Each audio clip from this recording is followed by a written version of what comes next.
تێگەیشتن لە نیەت تکایە بە ئەمە ورتکەمەوە ئازیزە. إنما الأعمال بالنية. پێغەمبەری خوا عەلەیهی سەڵات وسەلام فەرمێ هەموو کردەوەیەکی ئینسان بە نیەتەکەیەتی. نەفەرێ وتی وەڵای من زۆر باوەڕم بە نیەت و شت نییە، کردەوە یا چاکە یا خراپ. کچێ بوو منیش گوتم تۆ خوشکێکی گەنجت هەیە تۆزێ لە خۆت مناڵترە. وتیە گوتم چۆنە بەلاتەوە کەسێ زۆر چاک بێ لەگەڵتان سەردانتان بکە دوای 10 ساڵ بزانی ئەمە بۆیە هاتووە بۆی خوشکەکە و خەڵەتێنێ. کەواتە خۆ چاکەکردن ئەگەر نیەتەکە باش نەبێ هەر دەقەیە بزانی ئەزانی ئەوە خیانەت بۆکی چاکە بووە وە نییە؟ کەواتە هەموو کردەوەیە ئەبێ نیەتەکەی باش بێت. ئێستاکە نیەت باشی یەکێکە لە سیفەتەکانی، یعنی نیەت مهمترین شتی ئەوەیە کە باش بێت.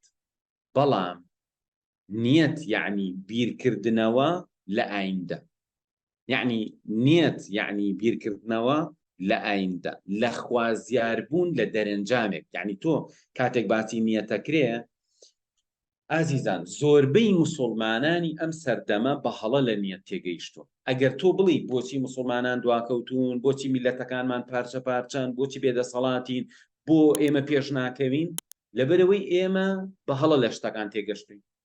بۆ نمونە وا ئەزانێ کاکی موسڵمان وا ئەزانێ کە نیەتەکەی باش بوو تەواو. نیەت باشی ئەوەڵەکەی نیەت باشیە.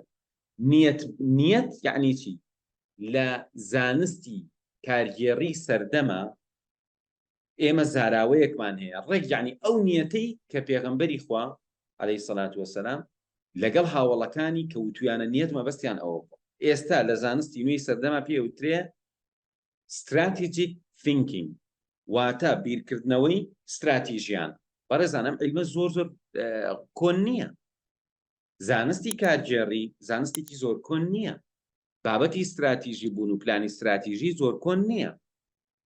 بەڵام نیەت زۆر کۆنە. ئێستا لە پلانی استراتیژیە ئەڵێن تۆ ئەبێ خاوەنی بیرکردنەوەیکی استراتیژی بی و پلانە استراتیژیەکەت ئەبێ لەسەر ئەساسی ئەم بیرکردنەوە استراتیژیە بێت. بیرکردنەوەی استراتیژی یعنی چی؟ یعنی هەر نیەتەکەی خۆمان. بەڵام ئەوە خەڵک بە هەڵە لە نیەت تێگەشتەوە. بۆ نمونە من ئەمەوێ ئامۆژگاری گەنجێ بکەم کات زۆر ناکوژێ.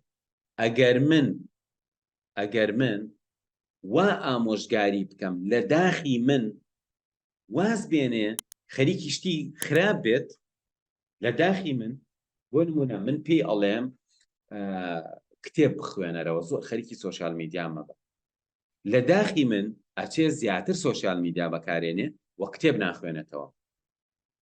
ئەگەر من بزانم من وا قسە بکەم ئەویش وا ئەکا، کەواتە من نیەتەکەم باش نییە. نیەتی باش ئەوەیە من بزانم کە ئەم قسەیەم کە گەیان و دەرەنجامێکی باشیشی بێت. بۆیە ئەبێت چی بێ؟ ئەبێت نیەت حکمەتیشی لەگەڵ بێ، وانە؟ ئێستا موسڵمان هەیە قسە ڕقە، ئامۆژگاری هەر کەسێکی کردی بێ ڕقی لە چاکک هەڵساو. بۆ نمونە من بە کەسێ بڵێم تۆ بۆ نەڕەزیلی، بۆ ناچی یارمەتی فڵان کەس بی، لەوە چێ لە داخی من ئیتر ئەگەر پێشتریش یارمەتی یا بێ یارمەتی نێ. کەواتە من ئایا نیەتەکەم ئەوە بوو ئەم نەفەرە یارمەتی فڵان کەس بە، یان دیارە نیەتەکەم سەقەتە. نیەتەکەم ئەبێ وابێ قسەیەکم کرد ئەم نەفەرە ئەنجامەکەی ئەوە بێ بڕوا چاکەکە بکە، بڕوا یارمەتی فەقیرەکە بات. اینجا من ئەوە نە بە ناشرینی پێی بڵێم خۆم سوور ئەزانم ڕقی هەڵەسێ ئیشە چاکە ناکە. بۆیە ئێستا ئەبینی لە گیانی ئیسلامیە خەڵک وا ئەزانێ بەس نیەت شەرتە، بەو معنایی کە من مەبەستم باش. بەڕێزان ئێستا خەڵک هەیە چی؟ ئەڵێ من قسەی خۆمەکەم، ئەو کەیفی خۆیەتی چاوی دەرەهاو. ئەمە یعنی خەڵت لە نیەت تێگەشتووە. نیەت ئەوەیە من حەسکەم تۆ ژیانت باشتر ببێ و ئیتر ئەگەر هەر شتێکم کرد بەپێی ئەو نیەتە تۆ ژیانت بەرەو باشتر بوون بڕوا. ئیلا مەگەر خۆت زۆر خراپ بیت کە کاتێ ئامۆژگاری دەکەم شتێکی باشت پێ ئەڵێن لە جیاتەوەی چاکە بکەی خراپەکەی، لەوە تۆ زۆر خراپ. ئەوە مۆزوعیشکی. ئێستا با بگەڕینەوە بۆ تێگەشتن لە نیەت واتە تۆ استراتیژیانە بیر بکەیتەوە. نیەتی ئینسانێکی ئیماندار چییە؟ ئەوەی خوا لێی خۆش بێت، وانە ڕەزامەندی خوا بەدەست بێنێ. ئەی باشە بە ناوی نیەتی باشەوە هەرچی کە سەرقی لە ئیسلام و لە دین و لە عیبادەت و لە خەیر و لە بەخشین و لە پیاوەتی و یارمەتیدان هەڵسێ هەر بڵێ وەڵام من بە نیەتی خێر قسەم کردووە، ئەوە نیشانی ئەوەیە بەهەڵە لە نێت تێگەشتووە. ئێستا ئێمە لە جیهانی ئیسلامیە ئەو کێشەیەمان هەیە، دنیای خەڵکمان هەیە قسەی خەیرەکە بۆ خەڵک، بەڵام ئەڵێ چاکی مەکە با خراپ نەبێت، بە نیەتی باش شتەکەی خراپ کردو.